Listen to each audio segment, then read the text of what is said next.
বিসমিল্লাহির রহমানির রহিম।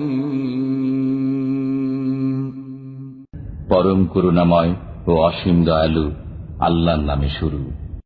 ইয়াসআলুনাকা আনিল আনফাল কুলিল আনফালু লিল্লাহি ওয়ার রাসূল ফাত্তাকুল্লাহা ওয়া আসলিহু যাতা বাইনিকুম وأطيعوا الله ورسوله إن كنتم مؤمنين। আপনার কাছে জিজ্ঞেস করে গনিমতের হুকুম। বলে দিন, গনিমতের মাল হল আল্লাহর এবং রসুলের।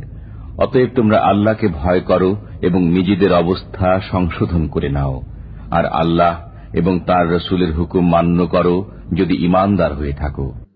ইন্নামাল মুমিনুনা আল্লাযীনা ইযা যুকিরাল্লাহু ওয়াজিলাত কুলুবুহুম ওয়া ইযা তুলিয়াত আলাইহিম আয়াতুহু যাদাতহুম ঈমানা وَإِذَا تُلِيَتْ عَلَيْهِمْ آيَاتُهُ زَادَتْهُمْ إِيمَانًا وَعَلَى رَبِّهِمْ يَتَوَكَّلُونَ। যারা ঈমানদার তারা এমন যে যখন আল্লাহর নাম নেওয়া হয় তখন ভীত হয়ে পড়ে তাদের অন্তর, আর যখন তাদের সামনে পাঠ করা হয় কালাম তখন তাদের ঈমান বেড়ে যায় এবং তারা স্বীয় পরওয়ারদিগারের প্রতি ভরসা পোষণ করে। الذين يقيمون الصلاة ومما رزقناهم ينفقون। সে সমস্ত লোক যারা নামাজ প্রতিষ্ঠা করে এবং আমি তাদেরকে যে রুজি দিয়েছি তা থেকে ব্যয় করে।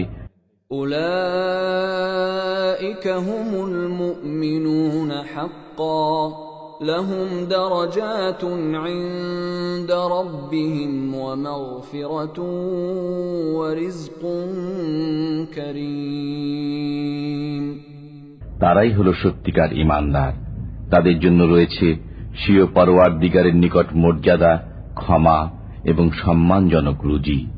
كما أخرجك ربك من بيتك بالحق وإن فريقا من المؤمنين لكارهون। যেমন করে তোমাকে তোমার পরওয়ারদিগার ঘর থেকে বের করেছেন ন্যায় ও সৎ কাজের জন্য, অথচ ঈমানদারদের একটি দল তাতে সম্মত ছিল না। يجادلونك في الحق بعدما تبين كأنما يساقون إلى الموت وهم ينظرون। তারা তোমার সাথে বিবাদ করছিল সত্য ও ন্যায় বিষয়ে, তা প্রকাশিত হবার পর তারা যেন মৃত্যুর দিকে ধাবিত হচ্ছে দেখতে দেখতে।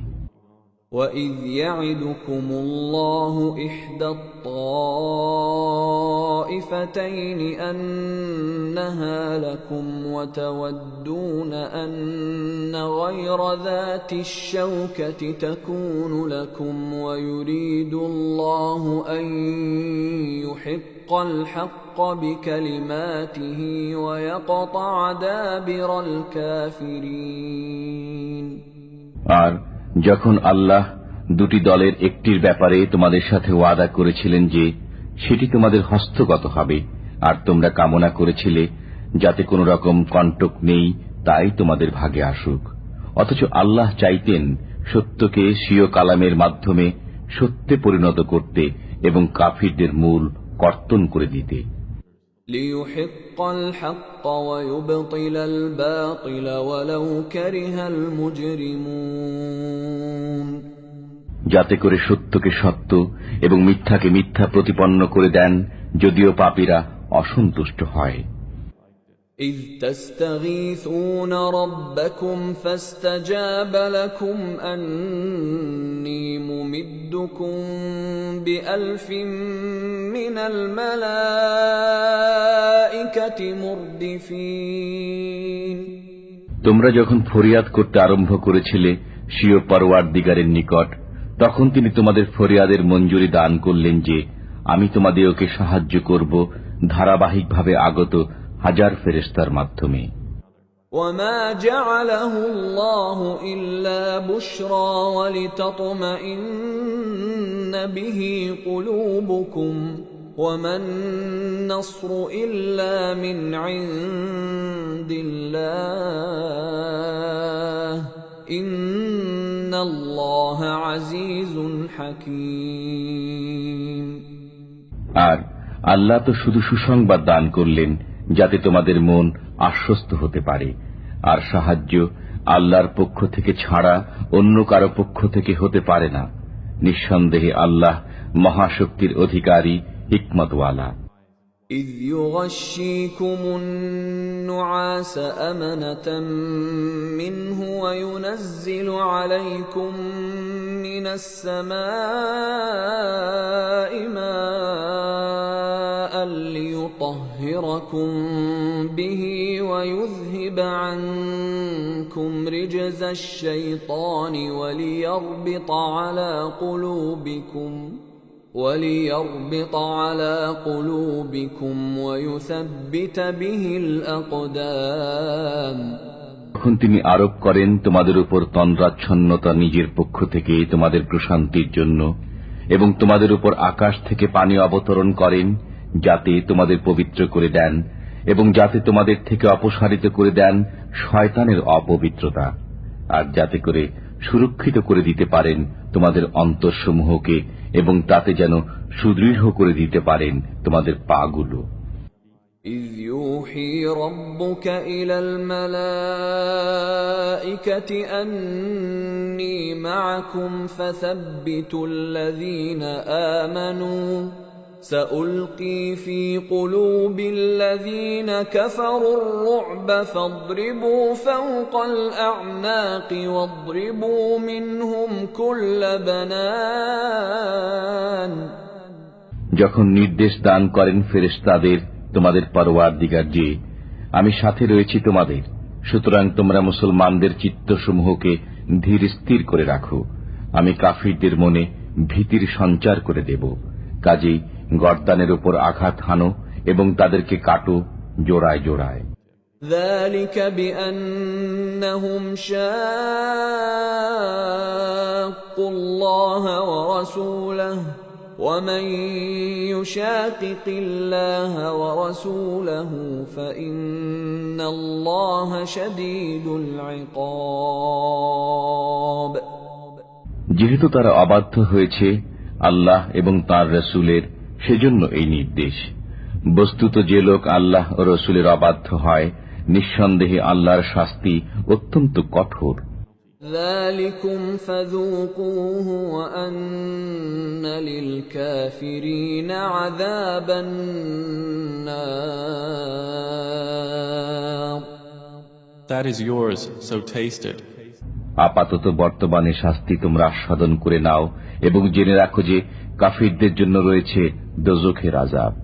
ইয়া আইয়ুহাল্লাযীনা আমানু ইযা লাকীতুমুল্লাযীনা কাফারু যাহফান ফালা তুওয়াল্লুহুমুল আদবার।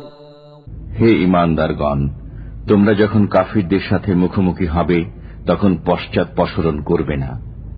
وَمَن يُوَلِّهِمْ يَوْمَئِذٍ دُبُرَهُ إِلَّا مُتَحَرِّفًا لِقِتَالٍ أَوْ مُتَحَيِّزًا إِلَى فِئَةٍ فقد باء بغضب من الله ومأواه جهنم وبئس المصير। আর যে লোক সেদিন তাদের থেকে পশ্চাৎপসরণ করবে, অবশ্য সে লড়াইয়ের কৌশল পরিবর্তন কল্পে কিংবা যে নিজ সৈন্যদের নিকট আশ্রয় নিতে আসে সে ব্যতীত অন্যরা আল্লাহর গজব সাথে নিয়ে প্রত্যাবর্তন করবে, আর তার ঠিকানা হল জাহান্নাম। বস্তুত সেটা হল নিকৃষ্ট অবস্থান। فَلَمْ تَقْتُلُوهُمْ وَلَكِنَّ الله قتلهم وما رميت إذ رميت ولكن الله رمى وليبلي المؤمنين منه بلاء حسنا إن الله سميع عليم. সুতরাং তোমরা তাদেরকে হত্যা করনি, বরং আল্লাহই তাদেরকে হত্যা করেছেন। আর তুমি মাটির মুষ্টি নিক্ষেপ করনি যখন তা নিক্ষেপ করেছিলে, বরং তা নিক্ষেপ করেছিলেন আল্লাহ স্বয়ং, যেন ঈমানদারদের প্রতি ঈসান করতে পারেন যথার্থভাবে। নিঃসন্দেহে আল্লাহ শ্রবণকারী, পরিজ্ঞাত। ذلكم وأن الله موهن كيد الكافرين. এটা তো গেল, আর জেনে রাখো আল্লাহ নস্যাৎ করে দেবেন কাফিরদের সমস্ত কলাকৌশল। إن تستفتحوا فقد جاءكم الفتح وإن تنتهوا فهو خير لكم وإن تعودوا نعد ولن تغني عنكم فئتكم شيئا ولو كثرت وأن الله مع المؤمنين. তোমরা যদি মীমাংসা কামনা করো তাহলে তোমাদের নিকট মীমাংসা পৌঁছে গেছে, আর যদি তোমরা প্রত্যাবর্তন করো তবে তা তোমাদের জন্য উত্তম, এবং তোমরা যদি তাই করো তবে আমিও তেমনি করব। বস্তুত তোমাদের কোনোই কাজে আসবে না তোমাদের দলবল তা যত বেশি হোক। জেনে রেখো আল্লাহ রয়েছেন ঈমানদারদের সাথে। يا أيها الذين آمنوا أطيعوا الله ورسوله ولا تولوا عنه وأنتم تسمعون. হে ঈমানদারগণ, আল্লাহ ও তাঁর রাসূলের নির্দেশ মান্য করো এবং শোনার পর তা থেকে বিমুখ হয়ো না। ولا تكونوا كالذين قالوا سمعنا وهم لا يسمعون. আর তাদের অন্তর্ভুক্ত হয়ো না যারা বলে যে আমরা শুনেছি অথচ তারা শোনে না। إن شر الدواب عند الله الصم البكم الذين لا يعقلون. নিঃসন্দেহে আল্লাহ তাআলার কাছে সমস্ত প্রাণীর তুলনায় তারাই মূক ও বধির, যারা উপলব্ধি করে না। ولو علم الله فيهم خيرا لأسمعهم ولو أسمعهم لتولوا وهم معرضون. বস্তুত আল্লাহ যদি তাদের মধ্যে কিছুমাত্র শুভ চিন্তা দেখতেন তবে তাদেরকে শুনিয়ে দিতেন, আর এখনই যদি তাদের শুনিয়ে দেন তবে তারা মুখ ঘুরিয়ে পালিয়ে যাবে।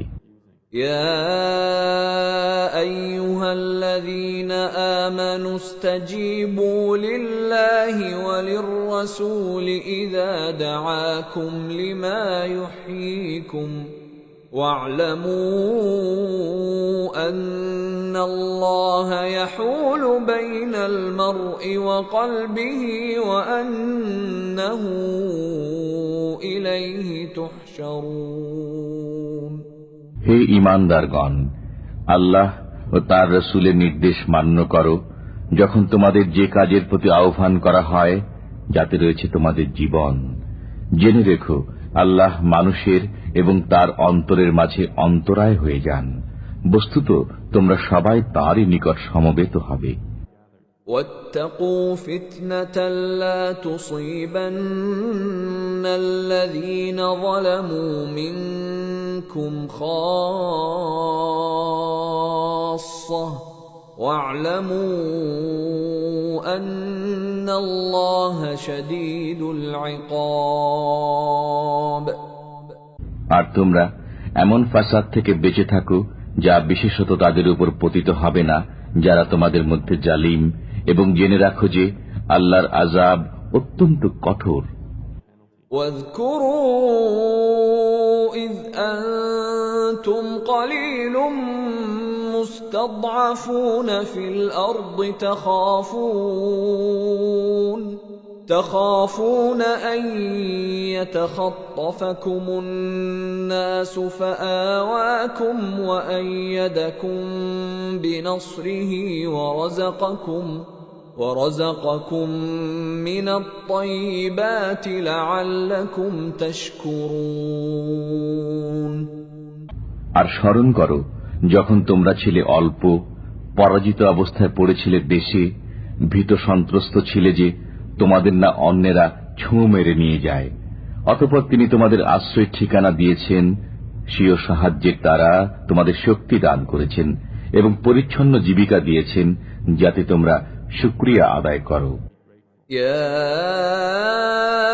أيها الذين آمنوا لا تخونوا الله والرسول وتخونوا أماناتكم وأنتم تعلمون হে ঈমানদারগণ, খেয়ানত করো না আল্লাহর সাথে ও রসুলের সাথে, এবং খেয়ানত করো না নিজেদের পারস্পরিক আমানতে জেনে শুনে।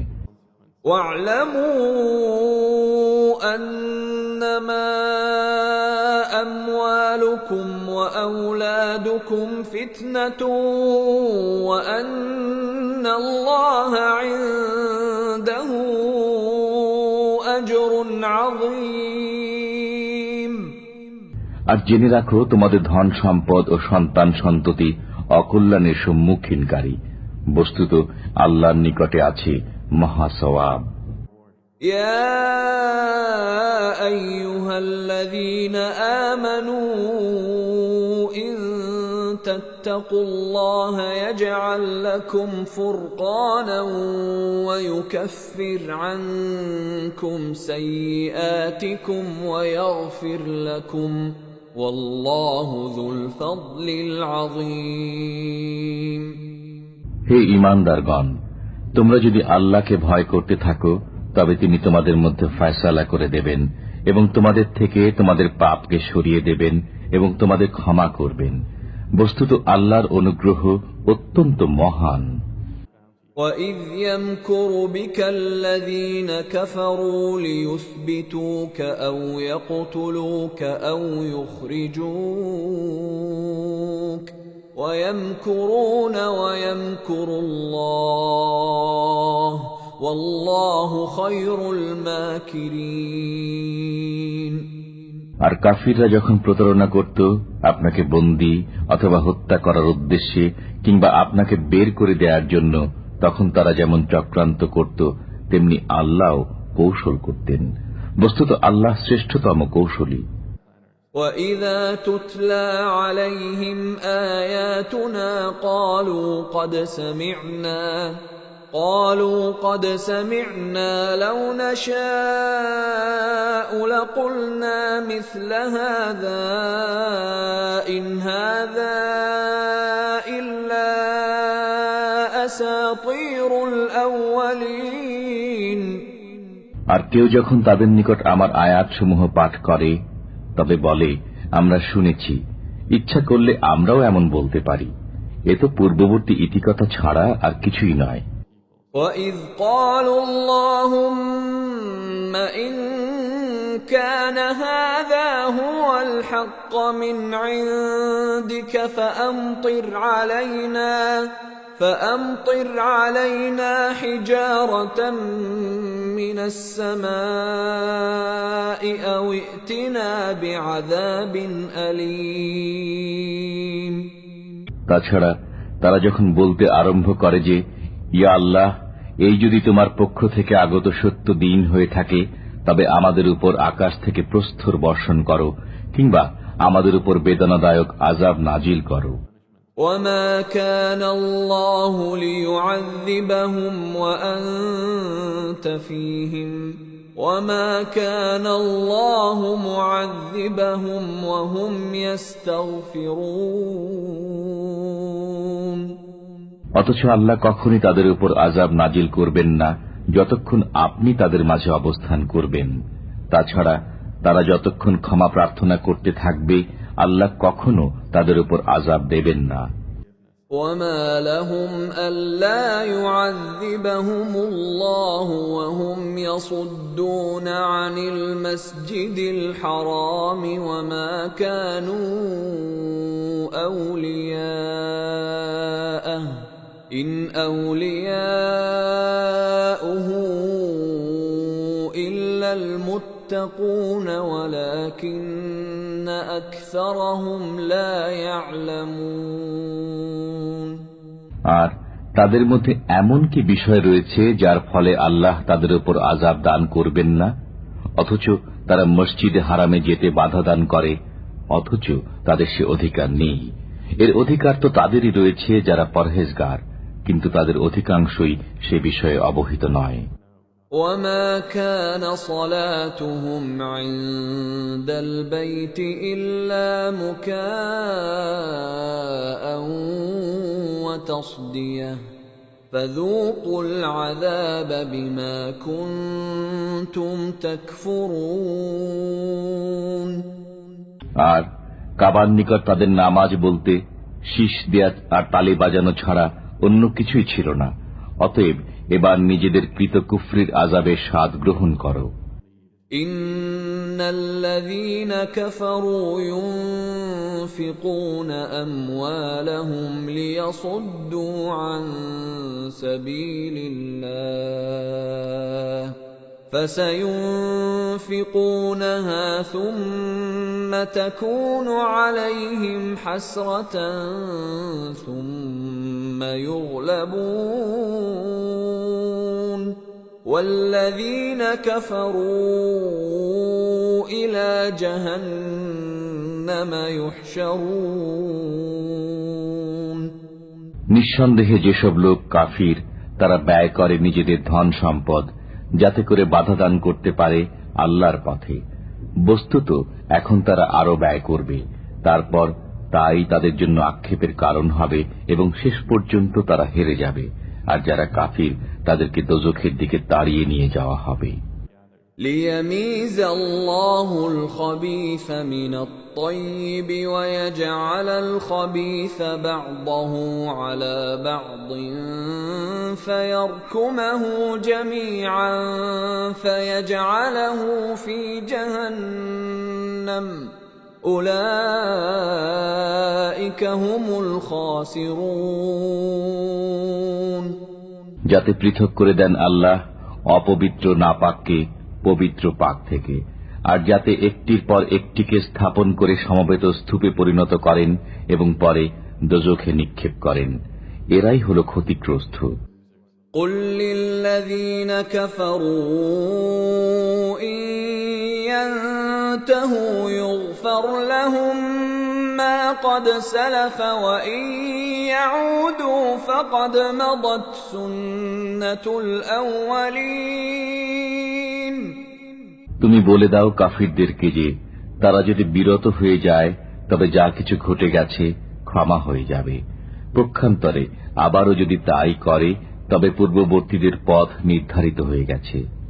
وقاتلوهم حتى لا تكون فتنة ويكون الدين كله لله فإن انتهوا فإن الله بما يعملون بصير আর তাদের সাথে যুদ্ধ করতে থাকো যতক্ষণ না ভ্রান্তি শেষ হয়ে যায় এবং আল্লাহর সমস্ত হুকুম প্রতিষ্ঠিত হয়ে যায়। তারপর যদি তারা বিরত হয়ে যায় তবে আল্লাহ তাদের কার্যকলাপ লক্ষ্য করেন। وَإِن تَوَلَّوْا فَاعْلَمُوا أَنَّ اللَّهَ مَوْلَاكُمْ نِعْمَ الْمَوْلَى وَنِعْمَ النَّصِيرُ আর তারা যদি না মানে তবে জেনে রাখো আল্লাহ তোমাদের সমর্থক এবং কতই না চমৎকার সাহায্যকারী। وَاعْلَمُوا أَنَّمَا غَنِمْتُم مِّن شَيْءٍ فَأَنَّ لِلَّهِ خُمُسَهُ وَلِلرَّسُولِ فأن لله خمسه وللرسول ولذي القربى واليتامى والمساكين وابن السبيل إن كنتم آمنتم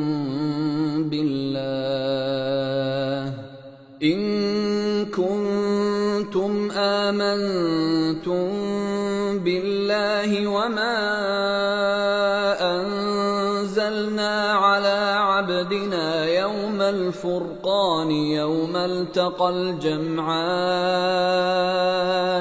والله على كل شيء قدير। আর একথা জেনে রাখো যে কোন বস্তু সামগ্রীর মধ্য থেকে যা কিছু তোমরা গনিমত হিসেবে পাও তার 1/5 হল আল্লাহর জন্য, রসুলের জন্য, তার নিকট আত্মীয় স্বজনের জন্য এবং এতিম, অসহায় ও মুসাফিরদের জন্য, যদি তোমাদের বিশ্বাস থাকে আল্লাহর উপর এবং সে বিষয়ের উপর যা আমি আমার বান্দার প্রতি অবতীর্ণ করেছি ফয়সালার দিনে, যেদিন সম্মুখীন হয়ে যায় উভয় সেনাদল। আর আল্লাহ সবকিছুর উপরই ক্ষমতাশীল। إذ أنتم بالعدوة الدنيا وهم بالعدوة القصوى والركب أسفل منكم ولو تواعدتم لاختلفتم في الميعاد ولكن ليقضي الله أمرا كان مفعولا ليهلك من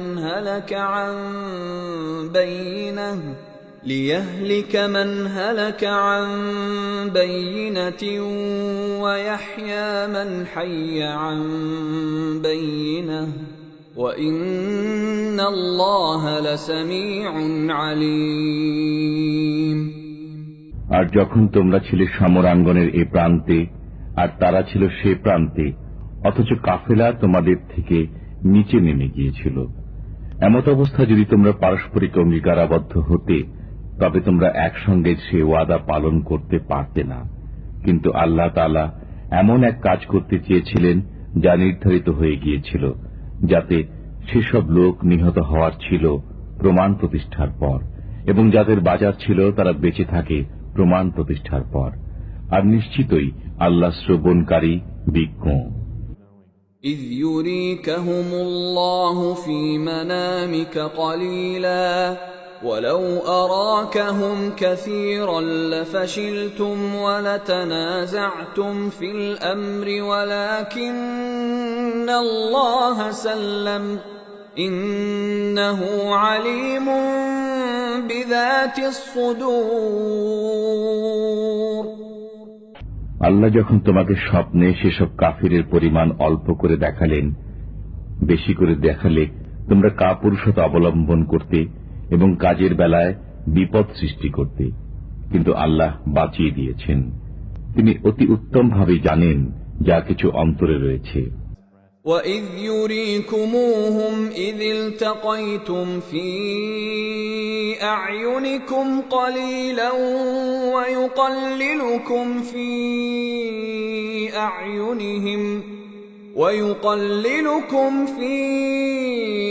أَعْيُنِهِمْ لِيَقْضِيَ اللَّهُ أَمْرًا كَانَ مَفْعُولًا وَإِلَى اللَّهِ تُرْجَعُ الْأُمُورُ।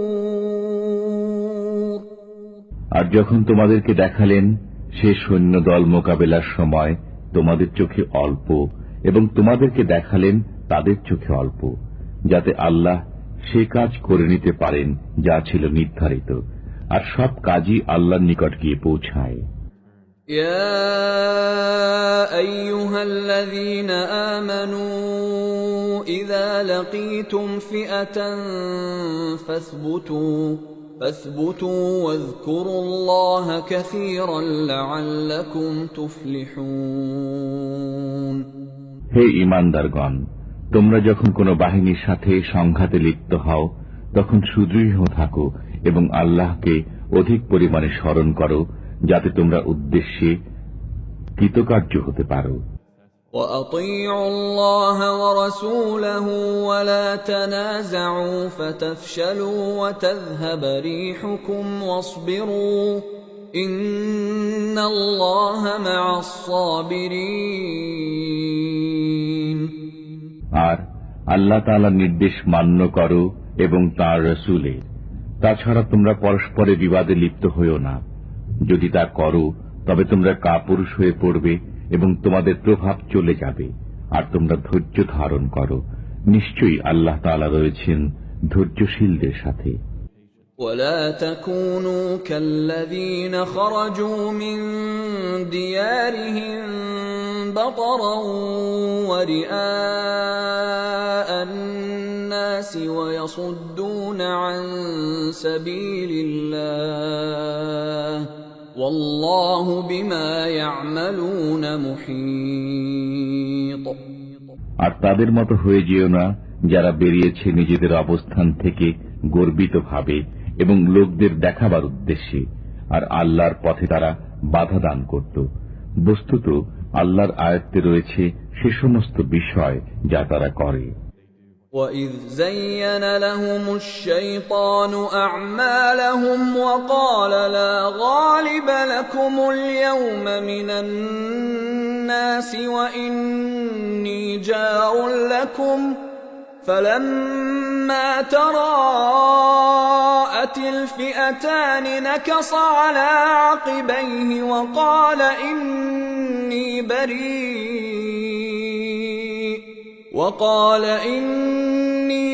بَرِيءٌ مِّنكُمْ إِنِّي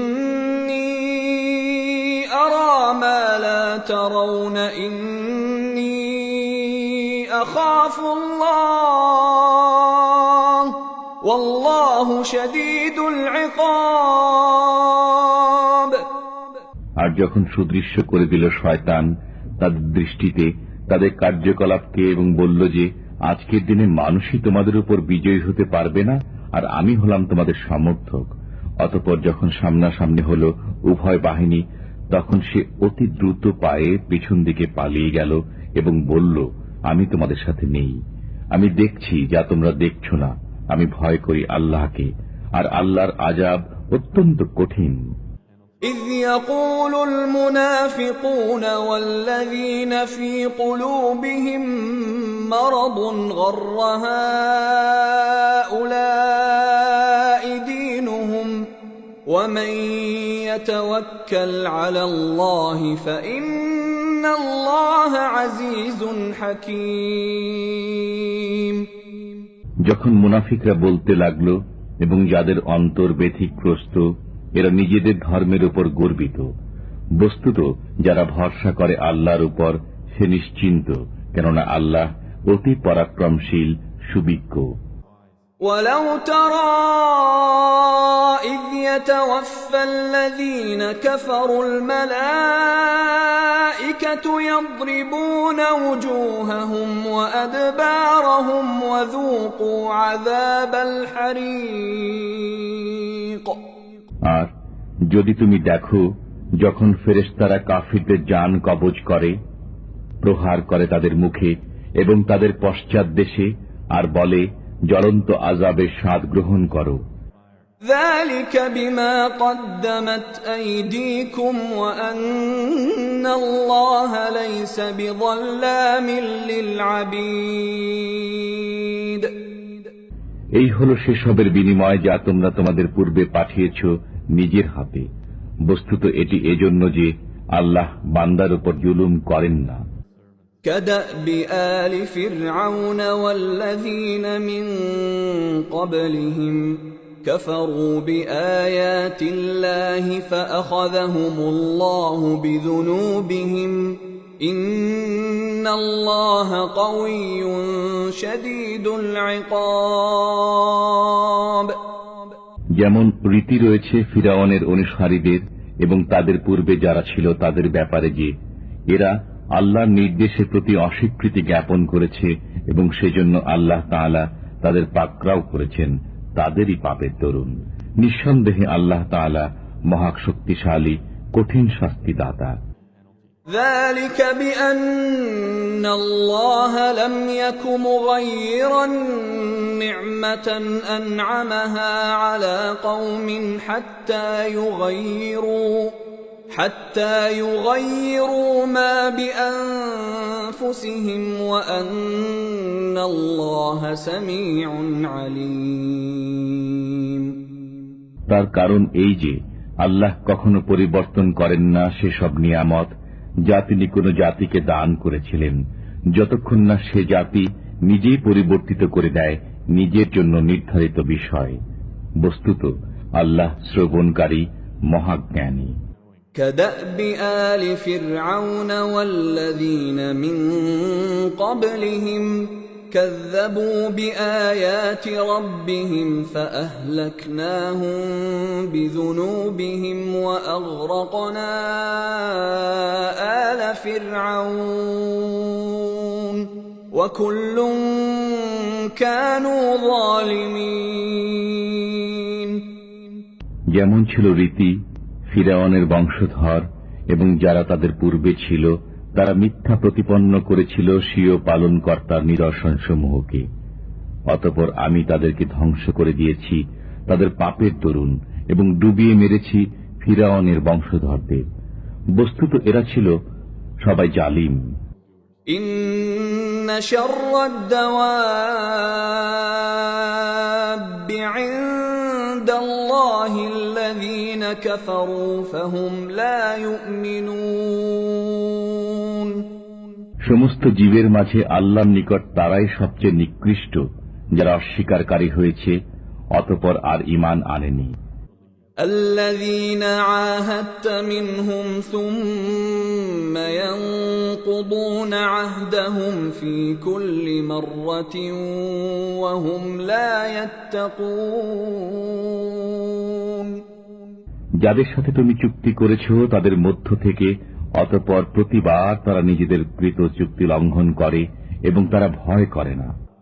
فإما تثقفنهم في الحرب فشرد بهم من خلفهم لعلهم يذكرون সুতরাং যদি কখনো তুমি তাদেরকে যুদ্ধে পেয়ে যাও তবে তাদের এমন শাস্তি দাও যেন তাদের উত্তরসূরিরা তাই দেখে পালিয়ে যায়, তাদেরও যেন শিক্ষা হয়। وَإِمَّا تَخَافَنَّ مِنْ قَوْمٍ خِيَانَةً فَانبِذْ إِلَيْهِمْ عَلَى سَوَاءٍ إِنَّ اللَّهَ لَا يُحِبُّ الْخَائِنِينَ তবে কোন সম্প্রদায়ের ধোঁকা দেওয়ার ব্যাপারে যদি তোমাদের ভয় থাকে তবে তাদের চুক্তি তাদের দিকে ছুঁড়ে ফেলে দাও এমন ভাবে যেন হয়ে যাও তোমরা ও তারা সমান। নিশ্চয়ই আল্লাহ ধোঁকাবাজ প্রতারককে পছন্দ করেন না। وَلَا يَحْسَبَنَّ الَّذِينَ كَفَرُوا سَبَقُوا إِنَّهُمْ لَا يُعْجِزُونَ আর কাফিররা যেন একথা মনে না করে যে তারা বেঁচে গেছে, কখনো এরা আমাকে পরিশ্রান্ত করতে পারবে না। وَأَعِدُّوا لَهُم مَّا اسْتَطَعْتُم مِّن قُوَّةٍ وَمِن رِّبَاطِ الْخَيْلِ تُرْهِبُونَ بِهِ عَدُوَّ اللَّهِ وَعَدُوَّكُمْ وَآخَرِينَ مِن دُونِهِمْ لَا تَعْلَمُونَهُمُ اللَّهُ يَعْلَمُهُمْ وَمَا تُنفِقُوا مِن شَيْءٍ فِي سَبِيلِ اللَّهِ يُوَفَّ إِلَيْكُمْ وَأَنتُمْ لَا تُظْلَمُونَ আর প্রস্তুত করো তাদের সাথে যুদ্ধের জন্য যাই কিছু সংগ্রহ করতে পারো নিজের শক্তি সামর্থ্যের মধ্য থেকে এবং পালিত ঘোড়া থেকে, যেন প্রভাব পড়ে আল্লাহর শত্রুদের উপর এবং তোমাদের শত্রুদের উপর, আর তাদেরকে ছাড়া অন্যদের উপরও যাদেরকে তোমরা জানো না। আল্লাহ তাদেরকে চেনেন। বস্তুত যা কিছু তোমরা ব্যয় করবে আল্লাহর রাহে তা তোমরা পরিপূর্ণভাবে ফিরে পাবে এবং তোমাদের কোনো হক অপূর্ণ থাকবে না। وَإِن جَنَحُوا لِلسَّلْمِ فَاجْنَحْ لَهَا وَتَوَكَّلْ عَلَى اللَّهِ إِنَّ إنه هو السميع العليم. আর যদি তারা সন্ধি করতে আগ্রহ প্রকাশ করে তাহলে তুমিও সেদিকেই আগ্রহী হও এবং আল্লাহর উপর ভরসা করো। নিঃসন্দেহে তিনি শ্রবণকারী, পরিজ্ঞাত।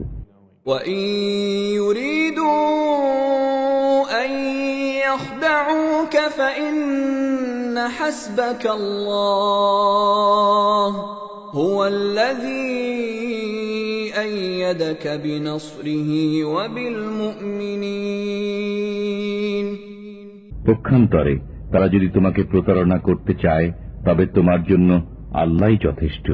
তিনি তোমাকে শক্তি জুগিয়েছেন স্বীয় সাহায্যে ও মুসলমানদের মাধ্যমে। وَأَلَّفَ بَيْنَ قُلُوبِهِمْ لَوْ أَنفَقْتَ مَا فِي الْأَرْضِ جَمِيعًا مَا أَلَّفْتَ بَيْنَ قُلُوبِهِمْ وَلَكِنَّ اللَّهَ أَلَّفَ بَيْنَهُمْ إِنَّهُ عَزِيزٌ حَكِيمٌ। আর প্রীতি সঞ্চার করেছেন তাদের অন্তরে।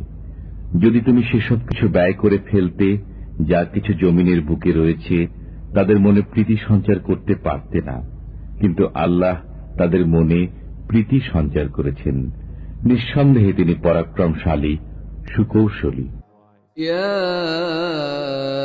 আইয়ুহান নাবিয়্যু হাসবুকাল্লাহু ওয়া মান ইত্তাবা'আকা মিনাল মুমিনিন।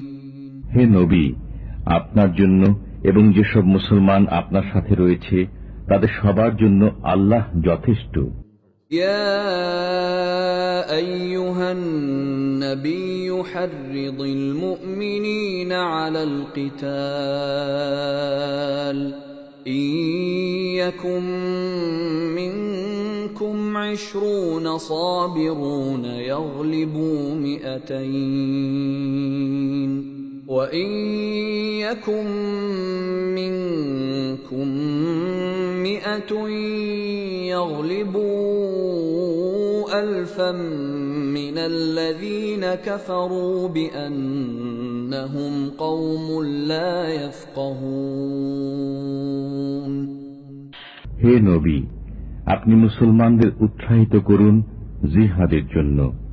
তোমাদের মধ্যে যদি 20 জন দৃঢ়পদ ব্যক্তি বর্তমান থাকে তবে জয়ী হবে 200 মোকাবেলায়, আর যদি তোমাদের মধ্যে থাকে 100 লোক তবে জয়ী হবে 1000 কাফিরের উপর। তার কারণ ওরা জ্ঞানহীন।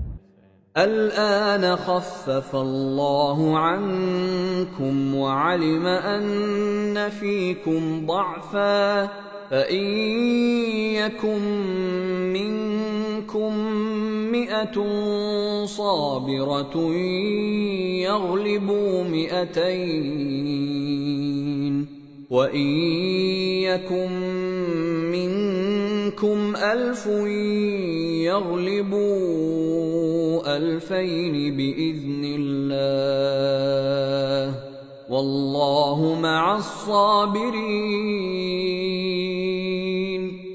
এখন বোঝা হালকা করে দিয়েছেন আল্লাহ তাআলা তোমাদের উপর, এবং তিনি জেনে নিয়েছেন যে তোমাদের মধ্যে দুর্বলতা রয়েছে। কাজেই তোমাদের মধ্যে যদি দৃঢ়চিত্ত 100 লোক বিদ্যমান থাকে তবে জয়ী হবে 200 উপর, আর যদি তোমরা 1000 হও তবে আল্লাহর হুকুম অনুযায়ী জয়ী হবে 2000 উপর, আর আল্লাহ রয়েছেন দৃঢ়চিত্ত লোকদের সাথে। ما كان لنبي أن يكون له أسرى حتى يثخن في الأرض تريدون عرض الدنيا والله يريد الآخرة والله عزيز حكيم। নবীর পক্ষে উচিত নয় বন্দীদেরকে নিজের কাছে রাখা যতক্ষণ না দেশময় প্রচুর রক্তপাত ঘটাবে। তোমরা পার্থিব সম্পদ কামনা করো, অথচ আল্লাহ চান আখিরাত, আর আল্লাহ হচ্ছেন পরাক্রমশালী, হিকমতওয়ালা। لولا كتاب من الله سبق لمسكم فيما أخذتم عذاب عظيم। যদি একটি বিষয় না হতো যা পূর্ব থেকেই আল্লাহ লিখে রেখেছেন, তাহলে তোমরা যা গ্রহণ করছো সেজন্য বিরাট আযাব এসে পৌঁছাতো। فكلوا مما غنمتم حلالا طيبا واتقوا الله إن الله غفور رحيم। সুতরাং তোমরা খাও গনিমত হিসাবে তোমরা যে পরিচ্ছন্ন ও হালাল বস্তু অর্জন করেছ তা থেকে, আর আল্লাহকে ভয় করতে থাকো, নিশ্চয়ই আল্লাহ ক্ষমাশীল মেহেরবান। يا أيها النبي قل لمن في أيديكم من الأسرى إن يعلم الله في قلوبكم خيرا يؤتكم خيرا مما أخذ منكم ويغفر لكم والله غفور رحيم। হে নবী, তাদেরকে বলে দাও যারা তোমার হাতে বন্দী হয়ে আছে যে আল্লাহ যদি তোমাদের অন্তরে কোন রকম মঙ্গল চিন্তা রয়েছে বলে জানেন, তবে তোমাদেরকে তার চেয়ে বহুগুণ বেশি দান করবেন যা তোমাদের কাছ থেকে বিনিময় নেওয়া হয়েছে।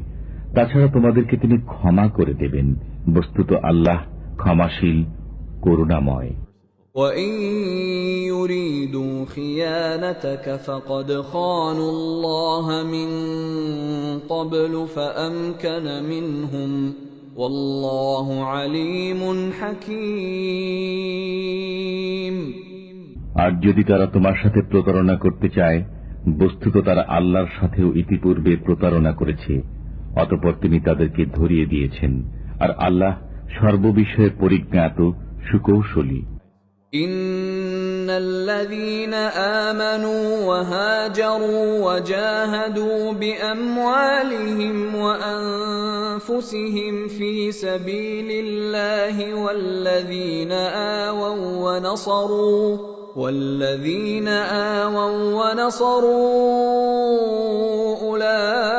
أولئك بعضهم أولياء بعض والذين آمنوا ولم يهاجروا ما لكم من ولايتهم من شيء حتى يهاجروا وإن استنصروكم في الدين فعليكم النصر إلا على قوم بينكم وبينهم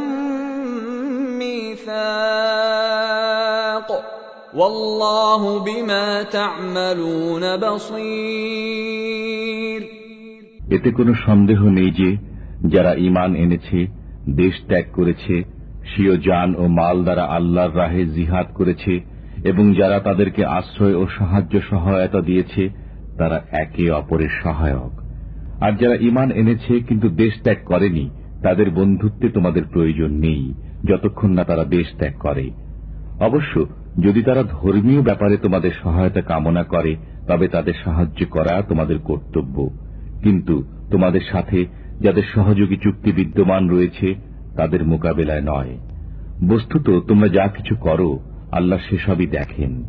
والذين كفروا بعضهم أولياء بعض إلا تفعلوه تكن فتنة في الأرض وفساد كبير। আর যারা কাফির তারা পারস্পরিক সহযোগী বন্ধু। তোমরা যদি এমন ব্যবস্থা না করো তবে দাঙ্গা হাঙ্গামা বিস্তার লাভ করবে এবং দেশময় বড়ই অকল্যাণ হবে। والذين آمنوا وهاجروا وجاهدوا في سبيل الله والذين آووا ونصروا أولئك هم المؤمنون حقا لهم مغفرة وَرِزْقٌ كَرِيمٌ আর যারা ঈমান এনেছে, নিজেদের ঘর বাড়ি ছেড়েছে এবং আল্লাহর রাহে জিহাদ করেছে এবং যারা তাদেরকে আশ্রয় দিয়েছে, সাহায্য সহায়তা করেছে, তারাই হল সত্যিকার মুসলমান। তাদের জন্য রয়েছে ক্ষমা ও সম্মানজনক রুজি। وَالَّذِينَ آمَنُوا مِن بَعْدُ وَهَاجَرُوا وَجَاهَدُوا مَعَكُمْ فَأُولَئِكَ مِنكُمْ وَأُولُو الْأَرْحَامِ بَعْضُهُمْ أَوْلَى بِبَعْضٍ فِي كِتَابِ اللَّهِ إِنَّ اللَّهَ بِكُلِّ شَيْءٍ عَلِيمٌ আর যারা ঈমান এনেছে পরবর্তী পর্যায়ে এবং ঘর বাড়ি ছেড়েছে এবং তোমাদের সাথে সম্মিলিত হয়ে জিহাদ করেছে, তারাও তোমাদেরই অন্তর্ভুক্ত। বস্তুত যারা আত্মীয়, আল্লাহর বিধান মতে তারা পরস্পর বেশি হকদার। নিশ্চয়ই আল্লাহ যাবতীয় বিষয়ে সক্ষম ও অবগত।